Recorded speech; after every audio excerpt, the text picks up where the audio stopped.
Do you have an appointment today? Do you have ma waxaad leedahay an appointment ballan today maanta ballan miyaad leedahay? Yes, ha, I have an appointment. Waxaan leeyahay ballan. Whom do you have the appointment? Whom do you have yaad la leedahay the appointment ballanta yaad la leedahay? I have an appointment. Waxaan ballan la leeyahay with Dr. Sham. Dr. Sham ayaan ballan la leeyahay. Markaaba intuu yaabo wuxuu leeyahay, is there something wrong? Ma wax khaldan baa jira? Is there ma waxaa jira something wrong? Wax khalad ah miyaa jira? maadaama uu dhahay dhakhtar baan la balansanahay. Markaaba wuxuu leeyahay, yes, ha, because maxaa yeelay I have terrible headache. maxaa yeelay waxaa ahaya madax xanuun aad u daran. ereyga terrible waa aad u daran, headache na waa madax xanuun. I have waxaa ahaya terrible headache, madax xanuun aad u daran. markaabuu leeyahay, I am sorry, waan ka xumahay to hear that inaan maqlo midkaa, but laakiin I hope you waxaan ku rajaynayaa quick recovery, soo kabasho degdeg ah.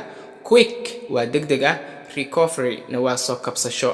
Quick recovery waxaan ku rajaynayaa soo kabasho degdeg ah insha Allah. markaabuu leeyahay, thanks, goodbye, mahadsanid, maca salaamo.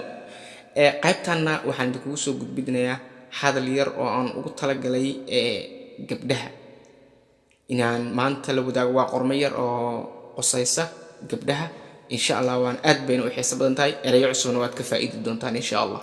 ku soo dhawaada iyana. wahagag waxay ku bilaabanaysaa sida tan.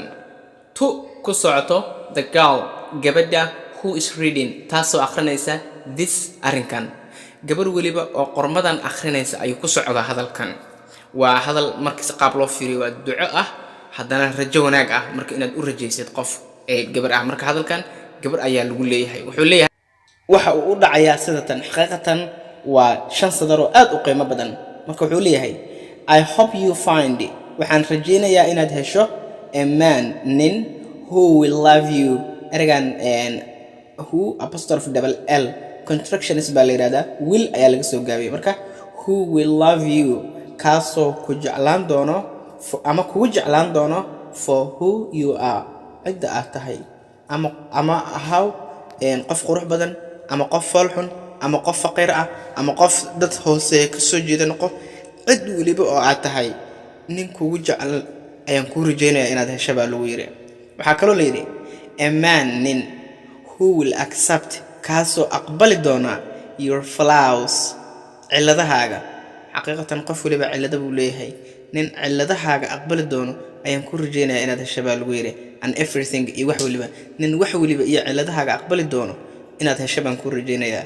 sadarka saddexaad waxaa lagu yiri haddana a man, nin, who will stare at you, kaasoo kugu dhaygagi doono.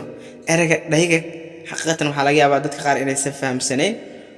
insha Allah waxaan rajaynayaa qaybta comments-ka qof si faahfaahsan ereygaas u soo qora.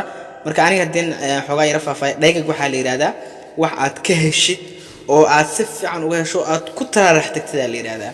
marka kaasoo ku dhaygagi doono ama u dhaygagi doono ama kaaga heli doono like he won, sida inuu ku guuleystay a lottery. bakhtinasiib waynu naqaanaa. qof ku guuleysta camal, qof kugu dhaygagi doona baan ku rajaynayaa nin noocaasa. a man, nin.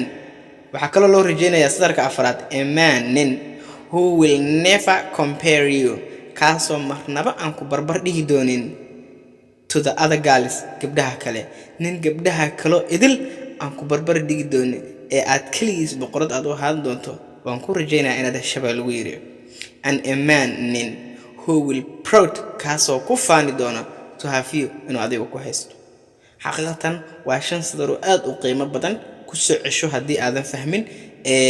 waxaan filayaa inaad erayo cusub aad ka fahamtay, sida lottery oo ah bakhti nasiib, proud oo ah ku faanid, flaws oo ah cilado, ciladaha qofku uu leeyahay, stare oo ah dhaygagid. marka insha Allah waxaan rajaynayaa erayada noocan inaan soo badin doono.